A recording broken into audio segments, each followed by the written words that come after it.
కాంగ్రెస్ ప్రభుత్వం కూలడం ఖాయం. గ్రూప్ 1 కూలితే ప్రభుత్వాలు కూలుతాయి. గతంలో గ్రూప్ 1 కూలింది, బీఆర్ఎస్ ప్రభుత్వం పోయింది.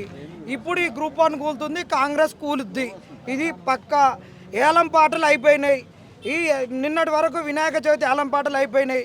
అట్టనే విధంగా మీ వేలం పాటలు కూడా అయిపోయినాయి. 60,000, 70,000, లక్ష ఉద్యోగాలు ఏలం పాటలు అయిపోయినాయి. గ్రూప్ 1 కూలింది, కాంగ్రెస్ స్థానిక సంస్థలలో కూలుతుంది.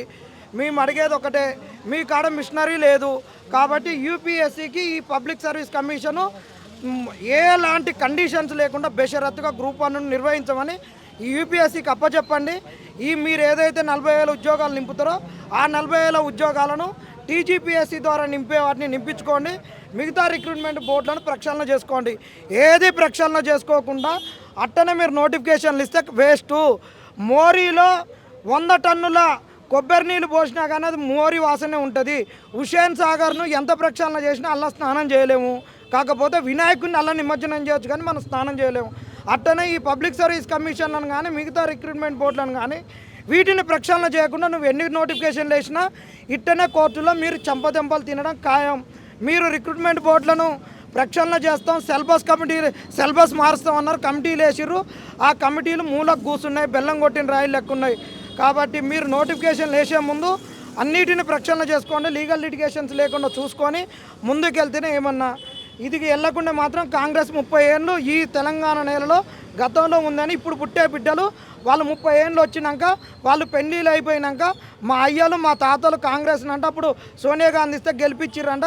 గెలిపించినాక రేవంత్ రెడ్డి హయాంలో ఈ గ్రూప్ 1 శాపంతో ఇట్ట పోయిర్రంటే ఇంకా 30 ఏళ్ళ నుంచి రావట్లేదని చెప్పుకునే పరిస్థితి వస్తుంది. కాబట్టి మీరు దీన్ని సీరియస్గా తీసుకొని లేకుండా ప్రశ్నించేటటువంటి వాళ్ళను బీఆర్ఎస్ వాళ్ళు, బీజేపీ వాళ్ళు, ఇంకోళ్ళు అంటే మాత్రం బాగోదు. వీడికి ఈ అశోక్ నగర్ చిక్కడపల్లి లైబ్రరీకి ఏ నాయకుడు వచ్చినా ఆహ్వానిస్తారు. ఎవరు వచ్చినా కానీ ఇదే విధంగా ప్రశ్నిస్తారు. దాన్ని వాళ్ళ యొక్క ఆవేదనను తీసుకోరు. కానీ దీనికి ఒక కాంగ్రెస్ వాళ్ళనే ప్రశ్నించిరానో, బీజేపీ వాళ్ళని ప్రశ్నించిరానో, ఇంకొకరినో తీసుకోకరి.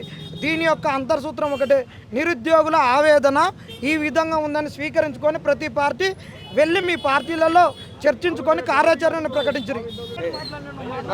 ఏదైతే గౌరవ కోర్టు ఎలా సంచలనమైన తీర్పిచ్చిందో రివాల్యూషన్ చెప్పమని చెప్పేసి ఫస్ట్ డే 1 నుంచి కూడా గ్రూప్ 1లో చాలా అక్రమాలు జరిగాయి. డే 1 నుంచి కొట్లాడుతున్నాం మేమందరం. ఇలా ఇక్కడ ఉన్న వాళ్ళు చాలామంది డే 1 నుంచి ఇలా క్వశ్చన్ విషయంలో కానీ, అదేవిధంగా క్వశ్చన్ విషయంలో కానీ, లేకపోతే జియో 29 విషయంలో కానీ అనేక విధాలుగా ఇలా గ్రూప్ 1 ఎగ్జామ్లో అనేక అవకతవకలు జరిగాయని చెప్పి సుప్రీంకోర్టు కానీ, హైకోర్టు కానీ ఆశ్రయించడం జరిగింది. వాళ్ళు కూడా మా యొక్క సమస్యను మీరు మీరు లేటుగా వచ్చారు కాబట్టి మీ సమస్యను కొట్టేయడం జరిగింది. కాబట్టి ఇలా ఏదైతే గౌరవ కోర్టు ఏదైతే ఉందో మా సమస్యను విని ఇలా మళ్ళీ మూల్యాంకనం చేయమని చెప్పేసి టీజీపీఎస్ బోర్డుకి వివరించే ప్రయత్నం చేసింది. కానీ ఇలా ఏ పార్టీ అయినా సరే ఇలా నిరుద్యోగులను వాడుకునే ప్రయత్నం చేస్తున్నారు. కానీ ఇలా ఏం చేశారు, గత ప్రభుత్వం ఇచ్చిన నోటిఫికేషన్లే మేము ఇచ్చామని చెప్పేసి రేవంత్ రెడ్డి గారు అంటున్నారు. ఇలా 60,000 ఉద్యోగాలు ఎక్కడిచ్చారయ్యా అని చెప్పినా కూడా మా మీద ఎవరైతే ప్రశ్నిస్తున్నారో వాళ్ళ మీద కేసులు పెట్టే ప్రయత్నం చేస్తున్నారు. ఇలా మీకోసం ఇలా కనీసం కాంగ్రెస్ పార్టీకి ప్రతిపక్ష హోదా లేని కాంగ్రెస్ పార్టీని ఇలా నిరుద్యోగులు భుజాన పెట్టుకుని కాంగ్రెస్ పార్టీని గెలిపిస్తే ఇలా లైబ్రరీలో మాట్లాడిన పరిస్థితి. ఇలా లైబ్రరీలో పోలీసులు దాదాపు 200 మంది దాకా వచ్చే పోలీసులు ఇలా ఎందుకు వచ్చారు? ఈ పోలీసులు అసలు లైబ్రరీలో కానీ యూనివర్సిటీలో కానీ పోలీసులు రాకూడదని నియమం రూల్ ఉంది. ఈ అన్ని తుంగలో తొక్కి ఇలా విద్యార్థుల మీద కానీ మా మీద కానీ కేసులు పెట్టే ప్రయత్నం చేస్తున్నారు. కాబట్టి దయచేసి ఒకటే అడుగుతున్నాము, జియో 20 రద్దు చేసి మాకు మళ్ళీ ఎగ్జాము రీప్రిలిమ్స్ కానీ స్టార్ట్ చేయాలని చెప్పేసి గవర్నమెంట్ని కానీ అదే టీజీపీఎస్ కానీ టీజీపీఎస్ బోర్డుని కానీ సవినయంగా కోరుకుంటున్నాము. ఎందుకంటే ఇలా మేము ఏదైతే వెనకబడిన వర్గాలు అయితే ఉన్నారో, పీడిత వర్గాలు అయితే ఉన్నాయో వాళ్ళ న్యాయం అయిపోయారు. మాకు రావాల్సిన కోట మాకు రానియకుండా ఇలా ఓపెన్లో వెళ్ళిపోయినాయి, చాలా ఉద్యోగాలు ఓపెన్ కోటలో వెళ్ళిపోయాయి. మాకు అయితే ఎస్టీ ఎస్సీ బీసీ వాళ్ళకి చాలా అన్యాయం జరిగింది. కాబట్టి 29 రద్దు చేసి మళ్ళీ జియో 55 ప్రకారం మాకు ఎగ్జామ్ పెట్టాలని చెప్పేసి గౌరవంగా కోరుకుంటున్నాము.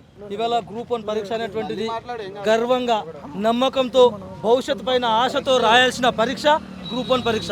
ఎందుకంటే ఈ గ్రూప్ 1 పరీక్ష ఎప్పటి నుంచి అయితే నిర్వహించిందో మాకు అప్పుడు అనేక రకాల అనుమానాలు ఉన్నాయి. ఈ రాష్ట్ర ప్రభుత్వం పైన మాకు చాలా అనుమానాలు ఉన్నాయి.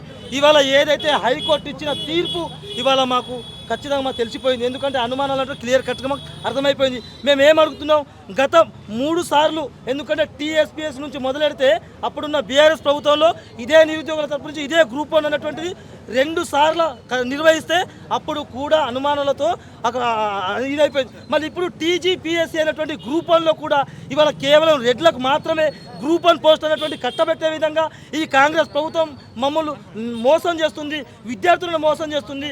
హైకోర్టు తీర్పును కూడా పట్టించుకోకుండా, నిరుద్యోగుల బాధలు, విద్యార్థుల బాధలు కూడా పట్టించుకోకుండా కేవలం ఇక్కడ సెంట్రల్ లైబ్రరీ దగ్గరికి కేవలం రాజకీయ నాయకులకు వచ్చి మా బాధలు, మా ఆవేదనలు వినిపించుకోకుండా కేవలం రాజకీయం కోసం మాత్రమే వచ్చి వాళ్ళకు షోక్ టాప్గా వచ్చి మా నిరుద్యోగుల బాధలు వినిపించుకోకుండా రాజకీయ ప్రెస్ మీట్ పెట్టి వాళ్ళు వెళ్ళిపోతుంటే ఇక్కడ కేవలం ఇంతమంది 500 మంది విద్యార్థులకు సమాధానం చెప్పకుండా కేవలం మా తరపు నుంచి కొట్లాడడానికి వచ్చిన ఎమ్మెల్సీ కనీసం కొట్లాడకుండా సమాధానం చెప్పకుండా ప్రెస్ మీట్ అయిపోగానే హడావిడిగా వెళ్ళిపోతుంటే మేము క్వశ్చన్లు అడుగుతుంటే ఇక్కడ ఉన్న 500 మంది 200 మంది పోలీసులు మా విద్యార్థులు మిత్రులందరినీ ఆపుతూ ఉన్నారు. మేము ఏం అడుగుతున్నాం, జాబ్ క్యాలెండర్ ఎట్లా మేము ఇవ్వడం అనేది చేత కాదు మాకు అర్థమైపోయింది.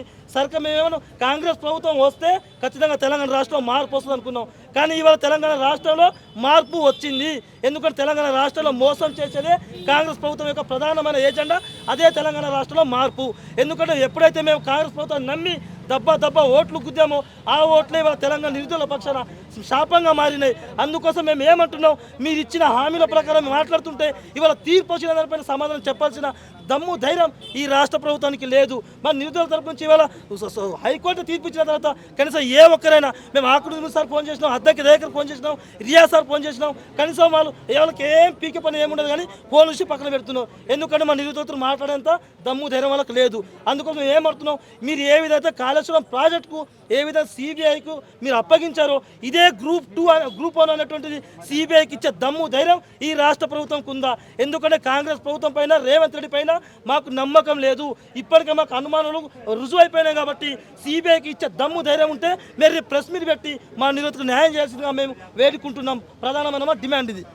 షేర్ చేయండి, లైక్ చేయండి, సబ్స్క్రైబ్ చేయండి. మరిన్ని వీడియోల కోసం బెల్ సింబల్ పై క్లిక్ చేయండి.